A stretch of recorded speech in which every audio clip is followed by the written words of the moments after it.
अस्सलामुअलैकुम, welcome everyone. आज से हम शुरू करेंगे पाकिस्तान पिनल कोड। आज इसका लेक्चर नंबर 1 है। आज हम जस्ट इंट्रोडक्शन देखेंगे पाकिस्तान पिनल कोड का और डेली बेसिस पर फिर पीपीसी के 1 या 2 लेक्चर्स जो हैं वो अपलोड होते रहेंगे। तो पाकिस्तान पिनल कोड 1860 और इसी को हम शॉर्ट फॉर्म में पीपीसी भी कहते हैं। आज हम इसके बारे में जस्ट इंट्रोडक्शन पढ़ेंगे। तो आज हमने जो पढ़ना है उसका एक टेबल यहाँ पर बना हुआ है। इसमें क्या क्या चीज़ें हैं आज हमने पहले पढ़ना है कि पेनल कोड किसको कहते हैं, फिर पीपीसी को हम जनरली डिफ़ाइन किस तरह कर सकते हैं। नेक्स्ट है हमारे पास कि पीपीसी की हिस्ट्री क्या है। नेक्स्ट हमारे पास है कि स्ट्रक्चर स्कीम ऑफ पीपीसी क्या है। और 5th पॉइंट है कि पीपीसी एक सब्सटेंटिव लॉ है। और 6th पॉइंट है PPC a prospective law. 1 by 1 हम हर पॉइंट को जो है आज हम डिस्कस करते हैं। सबसे पहले meaning and definition of penal code देख लेते हैं। तो मीनिंग और डेफिनेशन क्या है पेनल कोड की, पेनल कोड किसको कहते हैं, इससे पहले आप ये समझ लें कि कोड लफ्ज़ का मतलब क्या है। क्योंकि जनरली हम देखते हैं कि लॉज लफ्ज़ इस्तेमाल होता है या एक्ट्स इस्तेमाल होता है, जैसे कि कॉन्ट्रैक्ट एक्ट या स्पेसिफिक रिलीफ एक्ट वगैरह।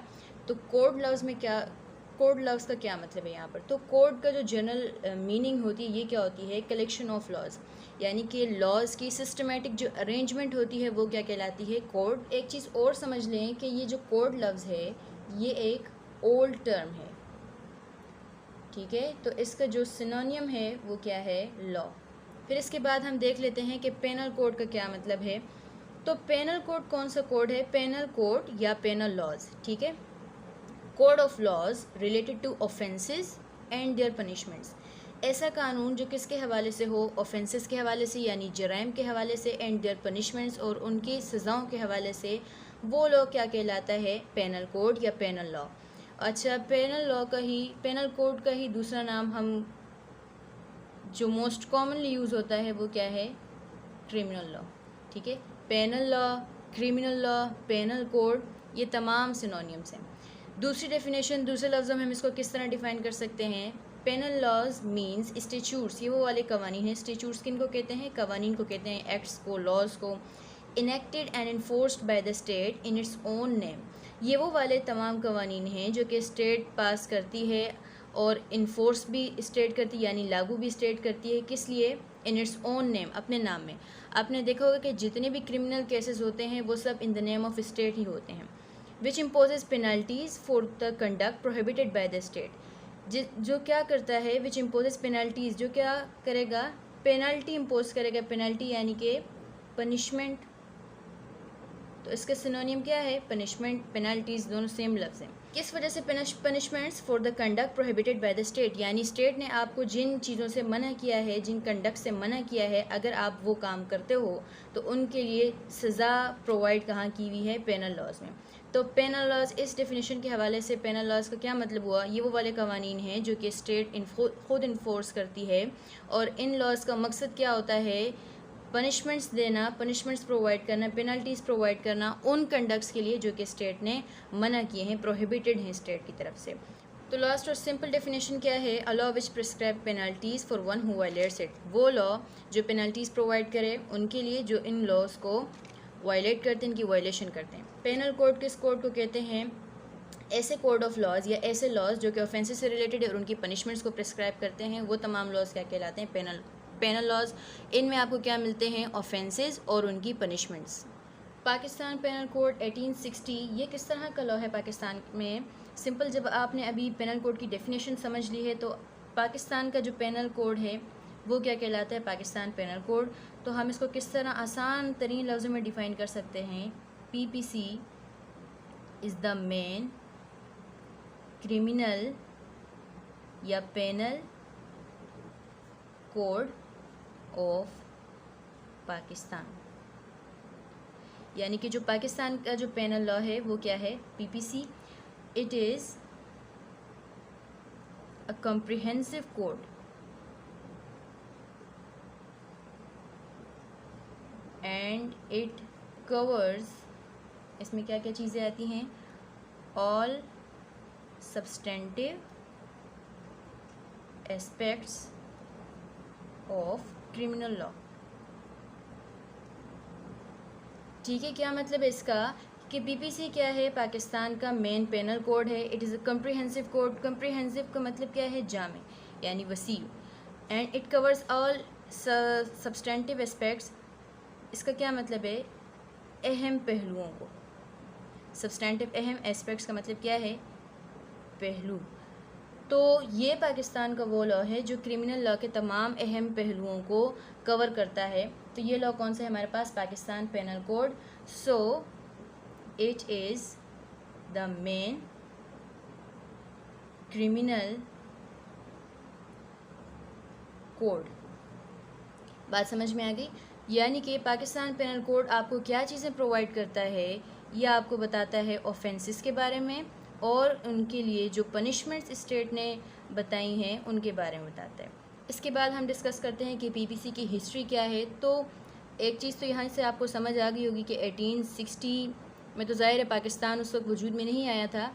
तो उस वक्त ये पाकिस्तान पेनल कोड के नाम से नहीं था, ये था आईपीसी यानी कि इंडियन पेनल कोड 1860। तो पार्टीशन के बाद इसका क्या नाम है, पाकिस्तान पेनल कोड पाकिस्तान में, जबकि इंडिया में ये क्या कहलाता है, यही लॉ आईपीसी। हम इसकी ब्रीफ हिस्ट्री देखते हैं कि ये कब किस तरह पास हुआ है 1860 में। तो उसमें आप कुछ अभी जो डेट्स हैं उनको याद रखें। तो सबसे पहले जो इम्पोर्टेंट डेट जो आपने याद रखनी है वो है 1834। 1834 में क्या हुआ था, एक लॉ कमीशन। तो 1834 में एक लॉ कमीशन बनाया गया था इंडिया के लिए। ये कौन से इंडिया की बात हो रही है, जो कि ब्रिटेन दौर में था, क्योंकि इस टाइम पर इंडिया पर यानी बरसगीर के ऊपर, सब कॉन्टिनेंट के ऊपर इंडिया ब्रिटेन जो है वो रूल कर रहा था। तो उन्होंने इंडिया में पेनल लॉज को बनाने के लिए एक कमीशन बनाया, लॉ कमीशन। तो लॉ कमीशन का काम क्या था, to make law to make fair law, modern law, यानी कि इंडिया के लिए मॉडर्न लॉज वगैरह को बनाना। तो लॉ कमीशन क्या करता था, ड्राफ्ट्स वगैरह जो बनाकर ये फिर पार्लियामेंट को, जो उस वक्त का जो लेजिस्लेटर था उसको रिकमेंड करता था और फिर उस लिहाज से जो है लॉज वगैरह बनते थे। तो 1834 में एक लॉ कमीशन बनाया था। इस लॉ कमीशन ने जो पहला ड्राफ्ट तैयार किया था उसको कब इसने भेजा, 1837। नेक्स्ट जो इम्पोर्टेंट डेट जो आपने याद रखनी है वो क्या है, 1837। 1837 में क्या हुआ था, फर्स्ट ड्राफ्ट वाज प्रेजेंटेड या presented before government of India. ठीक है, जो उस वक्त की इंडिया की गवर्नमेंट थी, यानी जो गवर्नर जनरल थे इन काउंसिल उनको। अच्छा, ये जो लॉ कमीशन था इसके जो प्रेसिडेंट थे वो कौन थे, टीबी मैकॉले, ये इसके प्रेसिडेंट थे, चेयरमैन थे।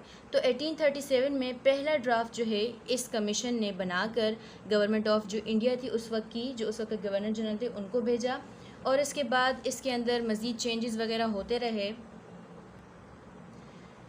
तो इसके बाद इसमें मज़ीद चेंजेस होते रहे, कुछ ना कुछ चीज़ें रिवाइज़ होती रहीं, रिकमेंडेशंस आती रहीं। तो इसके बाद नेक्स्ट जो इम्पोर्टेंट डेट है इसकी प्रोग्रेस में वो है 1850।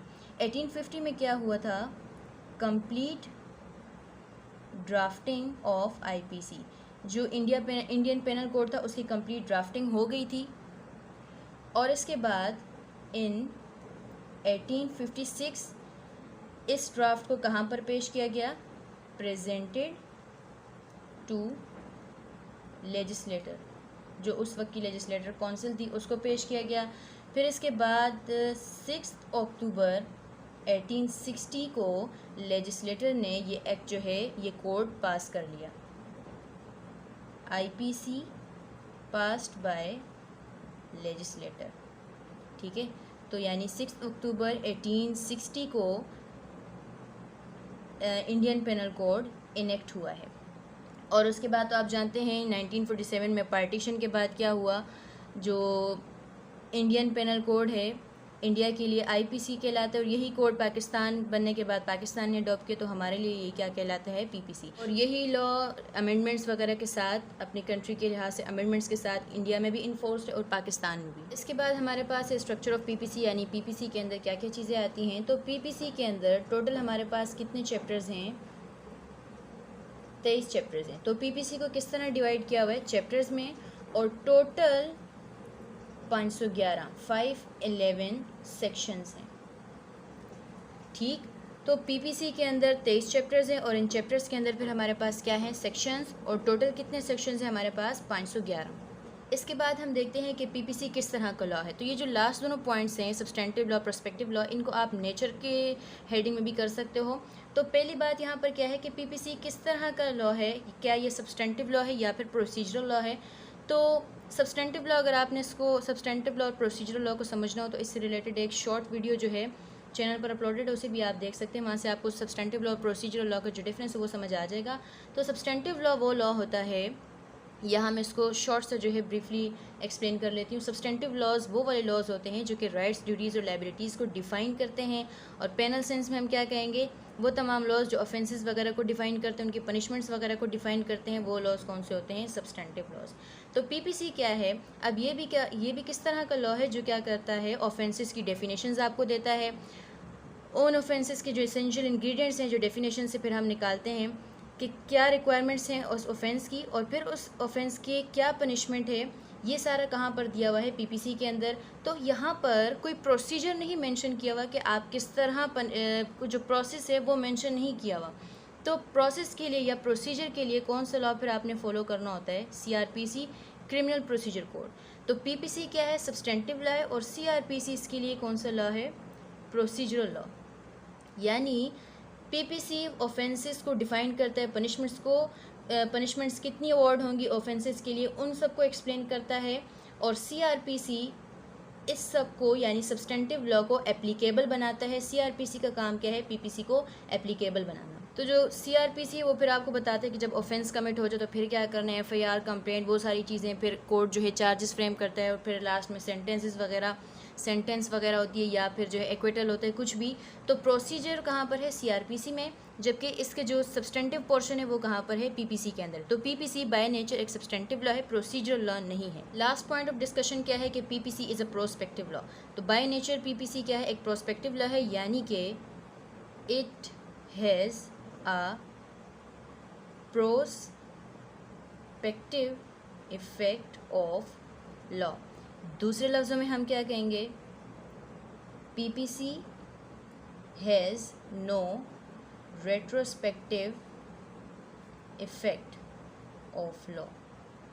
अच्छा, प्रोस्पेक्टिव इफेक्ट, रेट्रोस्पेक्टिव इफेक्ट, इनके दरमियान अगर आपने डिफरेंस समझना हो, इनको पढ़ना हो, तो इसके बारे में भी चैनल पर एक शॉर्ट वीडियो मतलब 2-3 मिनट की वीडियो जो है अपलोडेड है, वो आप देख सकते हैं। तो वहाँ पर आपको प्रोस्पेक्टिव और रेट्रोस्पेक्टिव का जो डिफरेंस है वहाँ पर समझ आ जाएगा। यहाँ पर सिर्फ हम इतना समझेंगे कि प्रोस्पेक्टिव लॉ वो होता है जो कि फ्यूचर डेट से एप्लीकेबल हो, जो कि तब से एप्लीकेबल हो जब से वो लॉ पास हुआ है, या फिर किसी फ्यूचर डेट से एप्लीकेबल हो, तो वो लॉज कहलाते हैं प्रोस्पेक्टिव लॉज। और रेट्रोस्पेक्टिव लॉज वो होते हैं जो जब इनेक्ट होते हैं उससे पास्ट इवेंट्स पर अगर एप्लीकेबल होते हैं तो वो रेट्रोस्पेक्टिव लॉज होते हैं।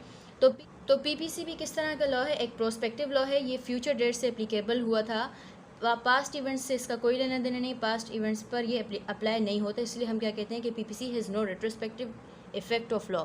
अब हम एक बार इसको ज़रा क्विकली रिवाइज कर लेते हैं। तो penal laws, penal code, criminal laws कौन से लॉज होते हैं? पेनल लॉज वो लॉज हैं जो कि ऑफेंसेस से रिलेटेड होते हैं और उनकी पनिशमेंट जो है डिस्क्राइब करते हैं। तो पेनल लॉज वो तमाम लॉज जो कि ऑफेंसेस को, जराइम को डिफ़ाइन करें और उनकी पनिशमेंट्स को बताएं, वो लॉज कौन से हैं? पेनल लॉज, इन्हीं को हम पेनल कोड कहते हैं। और पाकिस्तान का पेनल लॉ क्या है? पाकिस्तान पेनल कोड 1860, और इसी को हम शॉर्ट फॉर्म में पीपीसी भी कहते हैं।